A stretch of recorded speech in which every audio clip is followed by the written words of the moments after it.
Okay, so for this video, I wanted to talk a little bit more about this Luigi Mangione x-ray, the condition called spondylolisthesis that he has. We're going to go over this x-ray in a minute. I'm going to show you the basics of what something would be considered more normal. Now, this was a patient that was indeed subluxated in here. I'm going to just show you here of what more normal would look like. You could see how, Gigi, can you see this? Yes. Okay, can you see how those vertebrae are in relative alignment there, right? Relative. Now, this one happens to be L5 is actually shifted back a little bit further in that situation. And if we have interference there, we could pick that up in the instrument. That's something that we would absolutely adjust right there because that's shifted back, so we could set that forward. This is an L5 case on this guy. But you could kind of see how it's more normal, and I actually drew this out here for you too, so you can kind of see the vertebrae with the alignment there.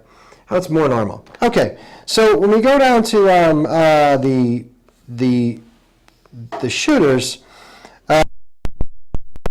looked like it was right here was the initial one, but I'm going to pull it up with some red dots on it here so you can actually make it out of to what it is here. Okay, so let me just get these things right here in the back. These are the spinous processes here. This is, if you push on your back, that's what you're pushing on, the spinous process. These right here are the vertebrae, and the disc is going to be in here. And this is L5, and this is the sacrum right here, this triangle-looking piece right here. And the problem with this guy was between L5 and S1. So when let's see what we got here. This is more what the x-ray would look like. You can kind of see how things are in relative alignment here, right? They look pretty good. But back here, the sacrum, the end of the sacrum is back here. This is where the sacrum should be lined up, but the sacrum's actually back here. And let me see if we could see that on another picture here. You could see this is L5 right here, and the sacrum's back here. That's what you're seeing. So in real life, what that looks like is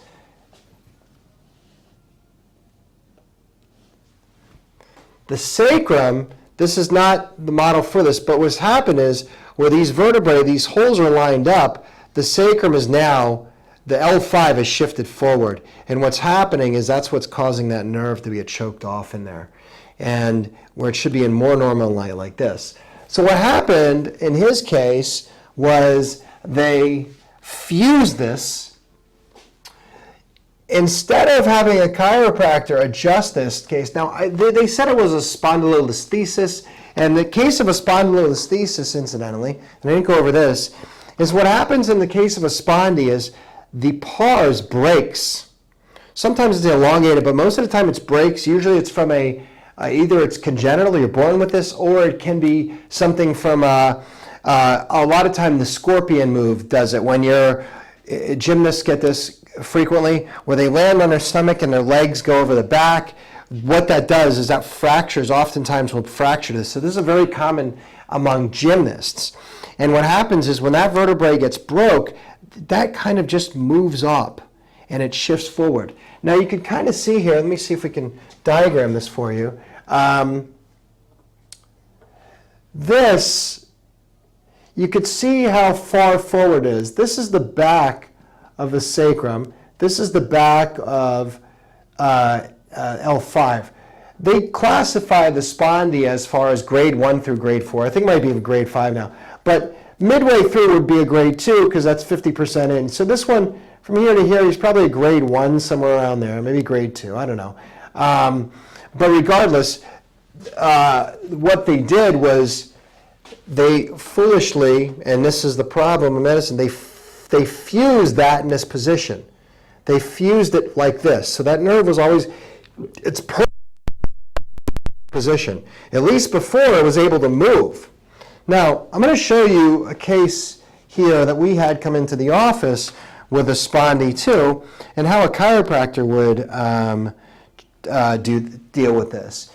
This is a case of a guy that came in here with spondylolisthesis. Oops, excuse me. And I cut some of this off just to fit on here. But if you look right here, you could see how the vertebrae are in relative alignment. Then you have the sacrum all the way back here. As a matter of fact, 15 millimeters posterior from L5. And that's choking off this nerve in here. So where that hole is bigger up here for the nerve to get in. Down here, instead of being like this, it's like choking that off, so that nerve's getting choked off in there. Now this is the post x-ray.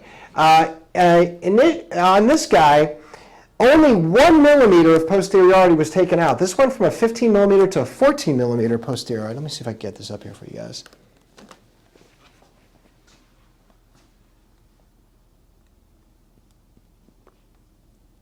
Okay, I'll try to hold it with my fingers, see if I can do that.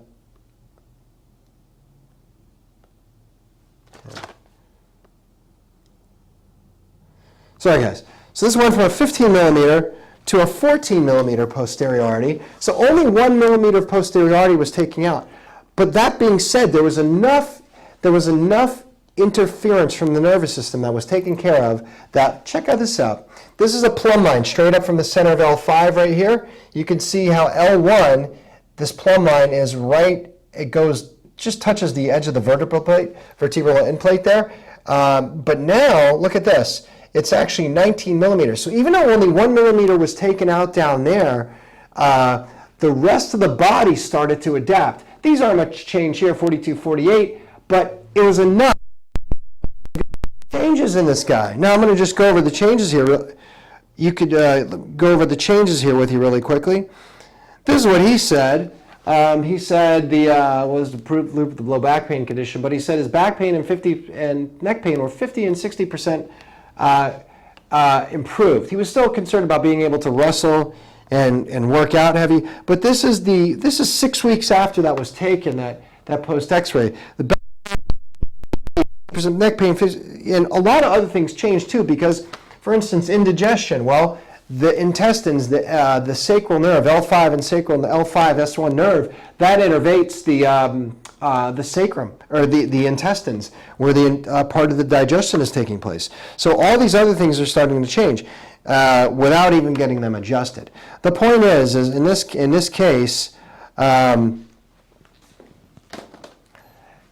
he was stuck in a medical system, and there's only one solution for this. These spondies are something that people can be dealt with. You don't need surgery for this. All they did was fuse this in the wrong position. Now that's permanently locked there forever. The only hope that he would have would be able to get that pulled out. So I hope you understand a little bit more about the conditions that we're talking about, but I also hope you understand is that what you'll hear sometimes is, well, I got a back problem, or I got some problem, I'll do this first, and if that don't work, I'll just get it taken out, or I'll just get surgery. Like that's going to resolve everything. That just starts tons and tons of more problems. Being in the system in the first place was the problem. You had the problem by going into the system. Unless you're shot, or you get your arm cut off, or there's a serious trauma, I don't see why people are going to be using the medical system. It's there for trauma and very short acute things, but chronic conditions has to be managed outside of that, because else you just end up with more like this.